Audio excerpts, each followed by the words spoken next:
আজকে সকাল সকাল দেখাই আমাদের গ্রামটা কেমন লাগছে। পুরো মাঠ জুড়ে ধান গাছের তোলা ফেলা হয়েছে। আর ওইদিকে দেখো সূর্যদেব উদয় হচ্ছে। আর আকাশটা পুরো পরিষ্কার, কোনো মেঘ নেই। এরকম গ্রামের পরিবেশ দেখতে কার কার ভালো লাগে বলো তো? আর আমাদের এই মাঠটায় যেতে এই সাঁকোটা পার হতে হয়। শুধু বাঁশ দিয়েই তৈরি। গাছ থেকে শিউলি ফুল পড়েছে। মনে হচ্ছে পুজো সামনেই চলে এসেছে। একটা পুজো পুজো গন্ধ মনে হচ্ছে। প্রত্যেকটা গাছেই অনেক করে ফুল ফুটেছে। আর দেখতে কত যে ভালো লাগছে। সকালবেলা হাঁটতে গিয়ে এইসব গাছের দেখা। তারপরে দেখা গেল এই বড় কচু বাগানটায়। কচু বাগানে অনেক ফুল হয়েছে। এই ফুলগুলো দেখে ইচ্ছে হলো তোলার।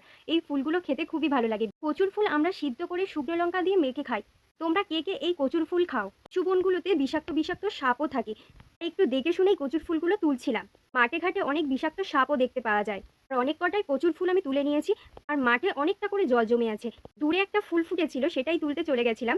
সে একটা ব্যাঙ ছিল, সে আবার আমাকে দেখে পালিয়েছে। আর এত কচু গাছের মধ্যে আমি একটা সব থেকে বড় পাতা দেখতে পেলাম। আমি এত বড় কচুর পাতা আগে কখনো দেখিনি।